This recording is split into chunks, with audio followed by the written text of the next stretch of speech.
निश्चित रूप से अभी पहले भी मैंने भारतीय दर्शन शब्द इस्तेमाल किया था और पाश्चात्य शब्द आपके सामने आया, तो भारतीय और पाश्चात्य दृष्टिकोण क्या है, इस पर भी एक छोटी सी दृष्टि, एक हल्की सी प्रकाश डाल लेते हैं कि भारतीय दर्शन और पाश्चात्य दर्शन वास्तविक रूप से ये दो शब्द टर्मिनोलॉजीज क्यों सामने आ रही हैं। उपरोक्त परिभाषाएं दर्शन के विभिन्न पक्षों को उद्घाटित करती हैं और जीवन के विभिन्न पक्षों में जीवन दर्शन की उपयोगिता को सिद्ध करती हैं। इनसे स्पष्ट है कि दर्शन के संबंध में पाश्चात्य और भारतीय विचारकों के मत में पर्याप्त अंतर है। पाश्चात्य दृष्टि जगत को उसकी संपूर्णता में निष्पक्ष होकर देखने के लिए तर्क और बुद्धि को आवश्यक मानती है, जबकि भारतीय विचारकों का स्पष्ट मानना है कि दर्शन का सत्य ज्ञान बुद्धि की सीमा के परे आध्यात्मिक जगत में पहुंचकर ही होता है। तो पाश्चात्य दर्शन या दृष्टिकोण निश्चित रूप से हम कहते हैं ज़्यादा साइंटिफिक है, वो ज़्यादा वैज्ञानिक रूप से बात करता है। अर्थात वहाँ पर जो हमारे दर्शनों में हमारे जीवन का मूल है, ईश्वर तत्व को हम जो मानते हैं, ईश्वर की ऊपर हम अपने आप को जीवन को समर्पित करते हैं या व्यक्त करते हैं कि ईश्वर एक सत्ता है जिसके अधीन या जिसके द्वारा हम उत्पन्न हुए हैं। तो पाश्चात्य दर्शन या पाश्चात्य दृष्टिकोण ईश्वर को मानता तो है, लेकिन ईश्वर से सब कुछ आया है ऐसा नहीं मानता है। वह कहता है कि मूल रूप से हर चीज़ को होने का तर्क होता है या किसी निश्चित रूप से कोई दृष्टिकोण होता है जिसके आधार पर आप किसी पदार्थ को, तत्व को, किसी बात को माने।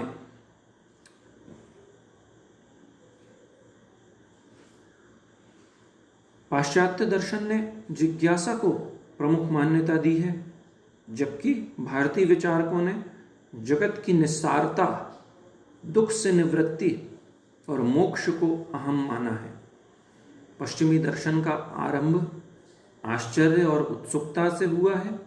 वहाँ ईश्वर की प्रधानता नहीं है, वे मानते हैं ईश्वर को, लेकिन हमारे यहाँ या भारतीय दर्शन जो है अपने आप को किसी न किसी पराशक्ति, परब्रह्म संकल्पना को मानता है। ये हमारा मूल डिफ्रेंशिएशन है वेस्टर्न फिलॉसफी से, कि हम किसी पराशक्ति को, जिसको हम दैवी शक्ति बोल सकते हैं, जिसको हम ईश्वर की शक्ति मानते हैं, तो प्रकृति को, जो इस चराचर जगत को चला रहा है, हम ये मानते हैं कि कोई ना कोई शक्ति है। तो वो शक्ति जब संचालन कर रही है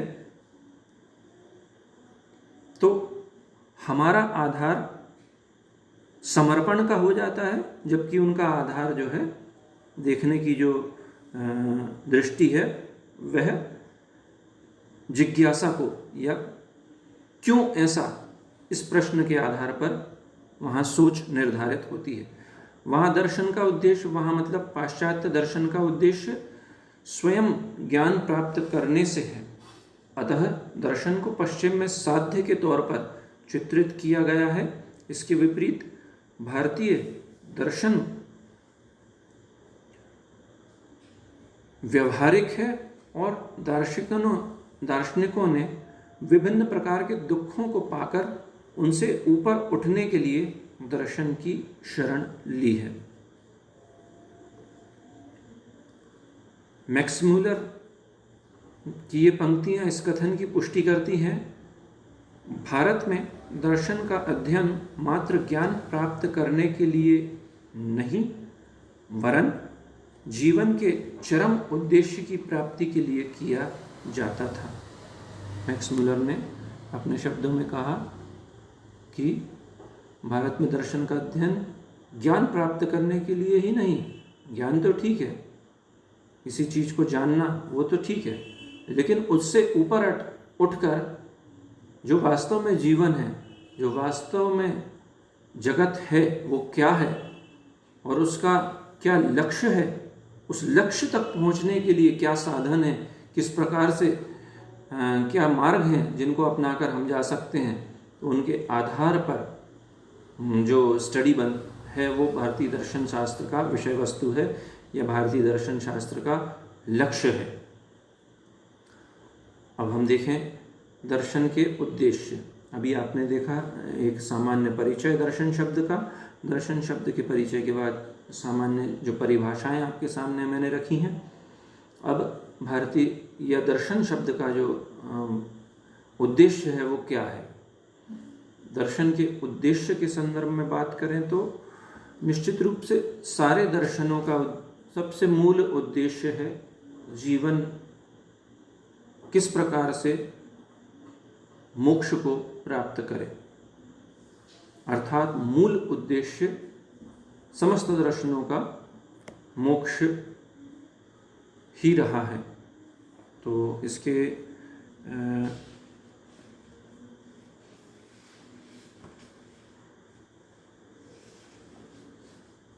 7 उद्देश्य मैं आपके सामने रखूँगा।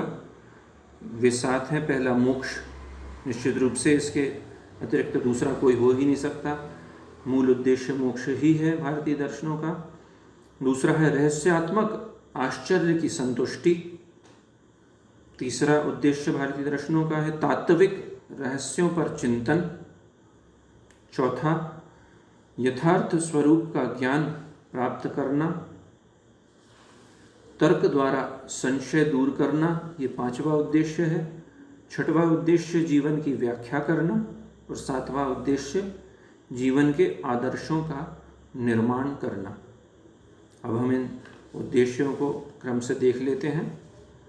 मोक्ष, भारतीय दर्शन का मुख्य उद्देश्य मुक्ति या मोक्ष की प्राप्ति ही रहा है।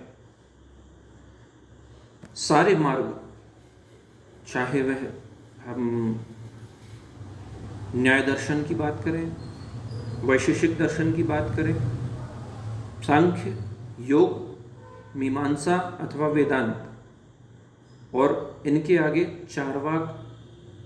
चारवाक को कुछ हद तक बस हम लोग बहुत ज़्यादा वो प्रामाणिक नहीं रखते। बाकी बौद्ध और जैन भी यदि हम काउंट कर लेते हैं तो इन सारे दर्शनों का जो फाइनल या गंतव्य स्थान है, जो इनका पहुंचने का उद्देश्य है या फाइनल इनका एम है, डेस्टिनेशन है, वह मोक्ष है। इस प्रकार भारतीय दर्शन एक साधन के रूप में दिखाई पड़ता है। दर्शन चिंतन द्वारा मोक्ष की अनुभूति होती है। पश्चिमी दर्शन में दार्शनिकों को वैज्ञानिक कहा जाता है। पश्चिमी दर्शन में विज्ञान की प्रधानता रहने के कारण दर्शन और धर्म का संबंध विरोधात्मक माना गया है, परंतु धर्म इसके विपरीत व्यवहारिक है। इसका कारण पश्चिम में दर्शन में धर्म की उपेक्षा की गई है। इसी कारण से पश्चिम में धर्म जो है वो अलग माना गया है, दर्शन का पार्ट नहीं माना गया, जबकि हमारे यहाँ दर्शन और धर्म एक दूसरे पर आश्रित माने जाते हैं या एक दूसरे से जुड़े हुए हैं। भारतीय दर्शन का दृष्टिकोण धार्मिक है। इसका कारण यह है कि भारतीय दर्शन पर धर्म की गहरी छाप रही है और धर्म और दर्शन दोनों का उद्देश्य व्यवहारिक है। यहाँ धर्म और दर्शन दोनों का लक्ष्य मोक्ष की प्राप्ति है। पश्चिमी दर्शन बुद्धि तक सीमित है।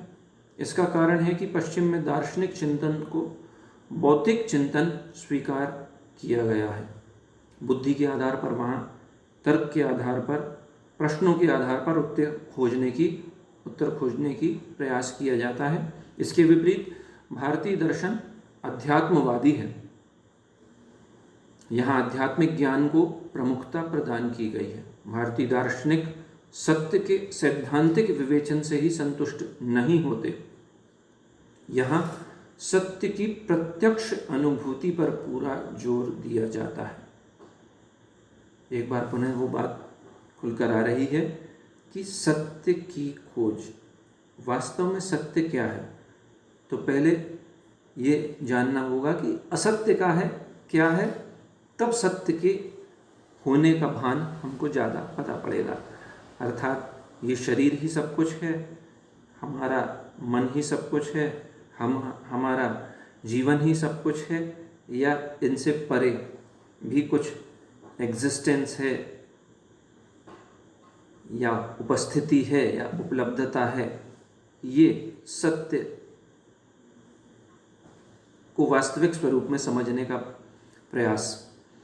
यहाँ सत्य की प्रत्यक्ष अनुभूति पर पूरा जोर दिया जाता है। आध्यात्मिक ज्ञान तार्किक ज्ञान से उच्च है। निश्चित रूप से अध्यात्म का स्थान प्रश्नों से परे है। इसमें संशय और भ्रम का कोई स्थान नहीं है।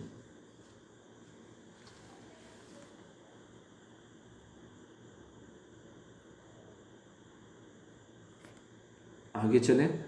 दूसरा दर्शन का उद्देश्य जो हमारे सामने आ रहा है, रहस्यात्मक आश्चर्य की संतुष्टि। तो दर्शन आश्चर्य की उपज है, ये बात अभी पूर्व में आ चुकी है। तो रहस्यात्मक आश्चर्य की संतुष्टि ये दर्शन का उद्देश्य है। दर्शन का आरंभ भारत में तथा यूनान में आश्चर्य से हुआ। यूरेका। वैदिक काल में मानव ने प्रकृति की सुंदर वस्तुओं, घटनाओं और क्रियाओं को देखकर आश्चर्य किया कि सूर्य, चंद्र, तारे, आंधी, तूफान, गर्मी, सर्दी और इन सब चीज़ों से जुड़े हुए ये मूल मानव की उत्पत्ति कैसे हुई, कहाँ से आए, क्या उत्पत्ति का रहस्य है। इस रहस्य पर चिंतन जब किया गया या करने का जो विज्ञान हमारे सामने आया, उसको दर्शन के नाम से हम जानने लगे। इस पर चिंतन ने सर्वप्रथम परम सत्ता की कल्पना की। निश्चित रूप से कोई ना कोई सत्ता है जो चराचर जगत को चला रही है, इस संपूर्ण यूनिवर्स को ऊर्जा प्रदान कर रही है, गति प्रदान कर रही है, चलायमान कर रही है। परम सत्ता की कल्पना की उसने अपने अर्थात आत्मा और ईश्वर अर्थात परमात्मा में अंतर किया और दोनों के परस्पर संबंध को जानने का प्रयास किया। निश्चित रूप से अर्थात रहस्य को खोजने का प्रयास किया। ये दर्शन का उद्देश्य है। तीसरा उद्देश्य देखेंगे तो तात्विक रहस्यों पर चिंतन। यूनान में विचारकों को प्रकृति की क्रियाओं पर आश्चर्य हुआ और संसार के उद्गम को जानने की जिज्ञासा ने जन्म लिया। कहाँ से आया ये जगत? वहाँ अर्थात यूनान में अग्नि, जल और वायु को उद्गम का आधार माना गया, जबकि भारतीय चिंतन परंपरा ने दो और तत्व आकाश और पृथ्वी को भी आधार मानकर पंच तत्वों या पंच महाभूतों से सृष्टि का क्रम बताया। तो तात्विक रहस्यों पर चिंतन ये दर्शन का उद्देश्य है। क्या तत्व है जहाँ से ये संपूर्ण प्रकटीकरण हुआ, इस पर जो शास्त्र जो विषय चिंतन करता है वह दर्शन है। चौथा उद्देश्य दर्शन का यथार्थ स्वरूप का ज्ञान प्राप्त करना। यथार्थ, वास्तविक, प्रत्यक्ष क्या है? भारतीय दृष्टिकोण से दर्शन का लक्ष्य सत्य की खोज करना है। यह सत्य प्रकृति तथा आत्मा संबंधी हो सकता है। प्लेटो के अनुसार दर्शन अनंत का तथा वस्तुओं का यथार्थ स्वरूप ज्ञान प्राप्त करना है। प्लेटो यूनानी चिंतक विचारक बड़े फेमस रहे हैं और इनके अनुसार दर्शन अनंत का, इन्फिनिटी शब्द आप परिचित होंगे, अनंत का तथा वस्तुओं का यथार्थ स्वरूप ज्ञान प्राप्त करना है। What is the basis of a particular element, तो वो बेसिस तक पहुंचने की जो विधा है वह दर्शन है।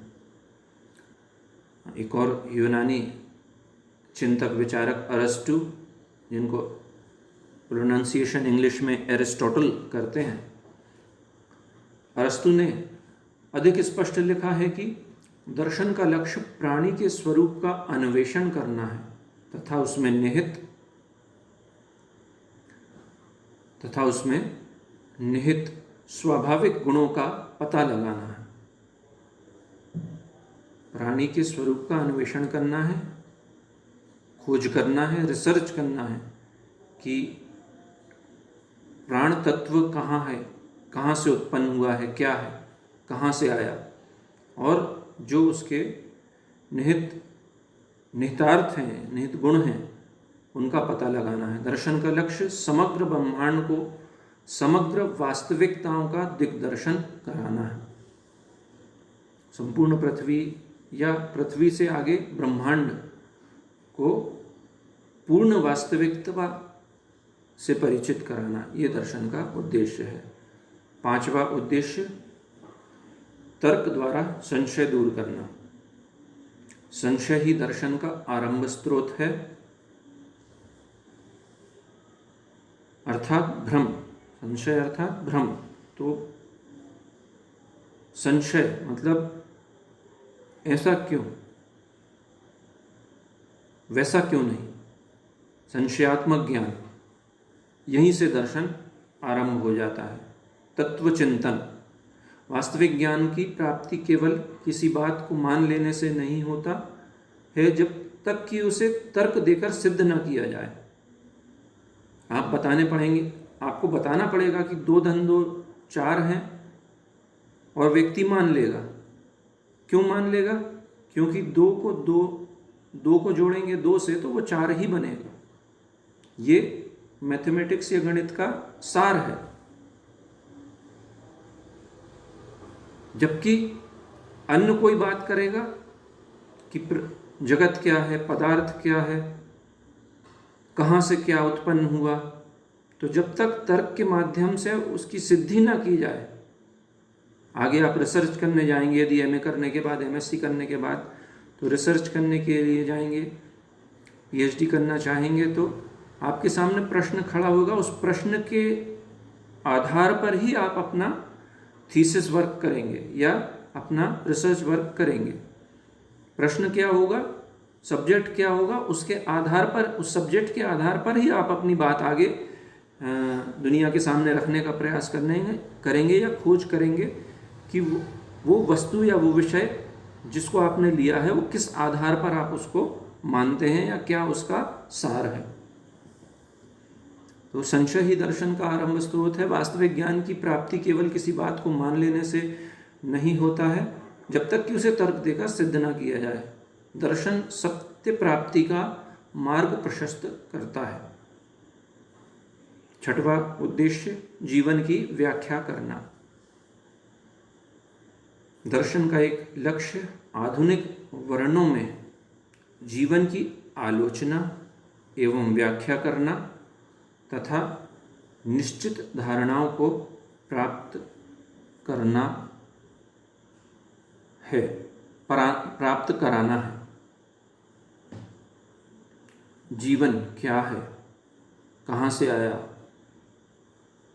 क्या उद्देश्य है, क्या लक्ष्य है, तो वो जो एम्स हैं, उन एम्स को उद्घाटित करने वाला जो शास्त्र है वह दर्शन है। जीवन की व्याख्या करने वाला शास्त्र दर्शन है।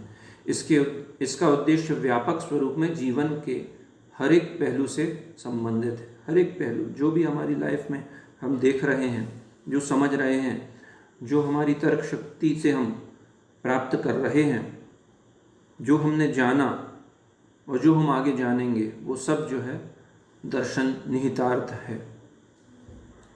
आखिरी उद्देश्य जीवन के आदर्शों का निर्माण करना।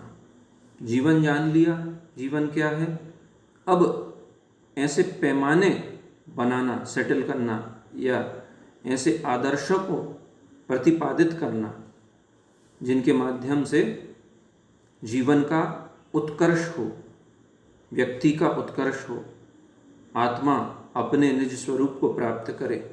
जीवन के आदर्शों का निर्माण करना। प्राचीन से लेकर अर्वाचीन काल तक भारतीय एवं समस्त दार्शनिकों का लक्ष्य जीवन के आदर्शों का निर्माण करना रहा है। दर्शन जीवन के प्रति उस निर्णय को कहते हैं जो मानव लेता है और क्रियान्वित करता है। अर्थात आप जो भी निर्णय ले रहे हैं और उनके आधार पर जो भी कर्म करने जा रहे हैं वह दर्शन की विषय वस्तु के अंतर्गत आता है। मुझे लगता है दर्शन के संदर्भ में ये प्रारंभिक चर्चा निश्चित रूप से आपको इस शब्द की अर्थ को जानने और समझने के लिए प्रेरित करेगी। आगे इसके गहराइयों में हम गोते लगाएंगे, ऐसा मेरा मानना है या ऐसा मैं समझता हूँ। और जो अल्प ज्ञान हमारे पास है उसको आपके समक्ष रखने का प्रयास करेंगे। भारतीय दर्शन बहुत गुण विषय है और इनको सरल शब्दों में रखने का प्रयास करना और हर किसी को समझ में आना और हर किसी को समझा पाना ये बड़ा कठिन है। फिर भी जो मेरी अल्पबुद्धि के माध्यम से मैं आपके समक्ष बेस्ट पॉसिबल मैनर में रखने का प्रयास करूँगा, निश्चित रूप से वो आपके कोर्स को, पाठ्यक्रम को